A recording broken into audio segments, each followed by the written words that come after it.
جب ایک انسان ایسی عمر تک پہنچتا ہے جہاں اس کے ہوش کافی حد تک کام کرنے لگتے ہیں تو اسے جو دنیا دیکھنے کو ملتی ہے اور اس دنیا کو جیسا وہ سمجھ پاتا ہے وہ بہت بھیانک ہے۔ انسان کے سامنے ایک وسیع و عریض خالی سفید دیوار پر ایک بڑا کینوس لگا ہوتا ہے جس کا بیک گراؤنڈ سفید رنگ کا ہے، مگر اس پہ بیک وقت بہت سی تصویریں بن اور مٹ رہی ہیں۔ کچھ بگڑ چکی ہیں مگر پھر بھی واضح ہیں اور کچھ ختم ہوتی جا رہی ہیں۔ انسان جب دور کھڑا اس کینوس پہ ابھرتے مٹتے منظر دیکھتا ہے تو وہ بکھلا جاتا ہے۔ انسان دیکھتا ہے کہ کینوس پہ چند عظیم لوگوں کے خاکے بنے ہیں، ان کی کامیابی اور تحسین میں شعر لکھے گئے ہیں۔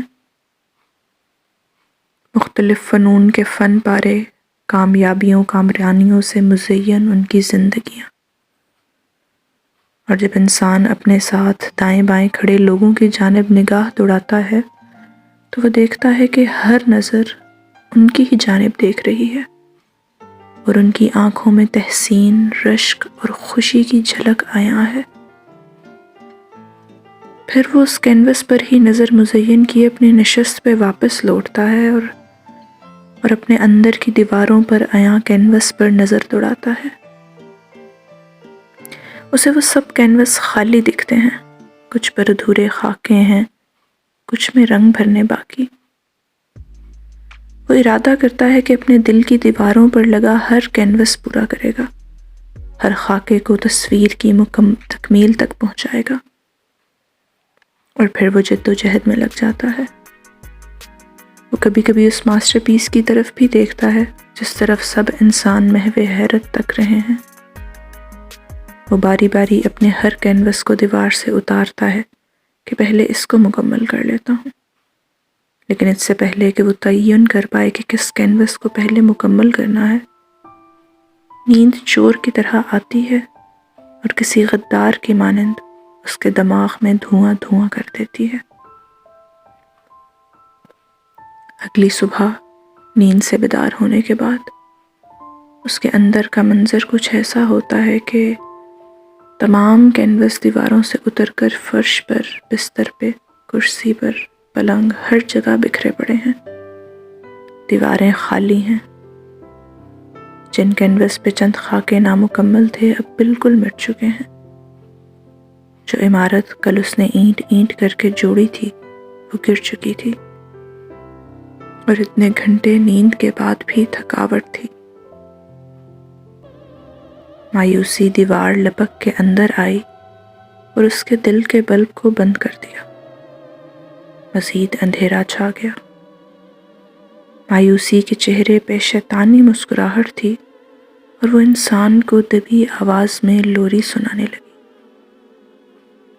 اب یہاں کوئی نہیں آئے گا۔ فیض کی نظم کے گیت گونجنے لگے اور معنی بدلنے لگے۔ دن چڑھے اندھیرا چھائے گا، کوئی نہ دیا جلائے گا۔ جس آس میں تم تھے اب تک اس آس کا خوں ہو جائے گا۔ سب کینوس دیمک کھائے گی، ہر خاکہ ادھورا رہ جائے گا۔ جب نیند کی گاڑی آئے گی تم دیکھنا سب ہو جائے گا۔ سو جا اے بندے، تم سے نہ کچھ ہو پائے گا۔ اور انسان کرسی پر بیٹھے بیٹھے اونگنے لگے گا۔ آہستہ آہستہ نیند پکی ہونے لگے گی اور خراٹوں کی گونج سے اندر کی دیواروں پہ لٹکتے سب کینوس پھر سے تھر تھرا کر نیچے آن گریں گے۔ مایوسی کمرے میں بادل کی طرح ناچتی پھرے گی، انسان کے تمام کینوس چھپا دے گی، اس کی تمام تحریریں ہوا میں اڑا کر بکھیر دے گی تاکہ انسان جب اٹھے تو اسے وہ سب اس سے زیادہ دکھے جتنا نقصان اس نے خود کیا تھا۔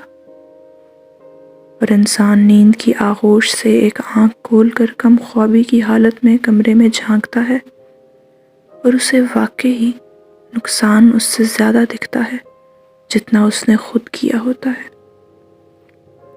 اور اس منظر پر باہر دیوار پر لگے ماسٹر پیس کی روشنیوں کے عکس پڑتے ہیں، جس کو اب رنگین روشنیوں سے آراستہ بھی کیا جا چکا ہے۔ انسان بیداری کی تکلیف سے بچ کر پھر نیند کی پناہ لینے بھاگتا ہے، مگر یکدم دیوار پہ دستک ہوتی ہے اور وہ ہڑبڑا کر اٹھ بیٹھتا ہے۔ کس نے دی دستک اور مجھے کیا کرنا ہے؟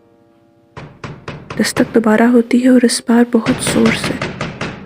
وہ اضطراب اور خوف کے مارے اٹھ کر کھڑا ہو جاتا ہے، کمرے میں چاروں طرف نظر دوڑاتا ہے اور دیکھتا ہے کہ تمام کینوس پھر نیچے آ گرے ہیں۔ اس کی تحریروں کے تمام اوراق بکھرے پڑے ہیں۔ دھماکے دار دستک پھر ہوتی ہے اور ہوا چلنے لگتی ہے۔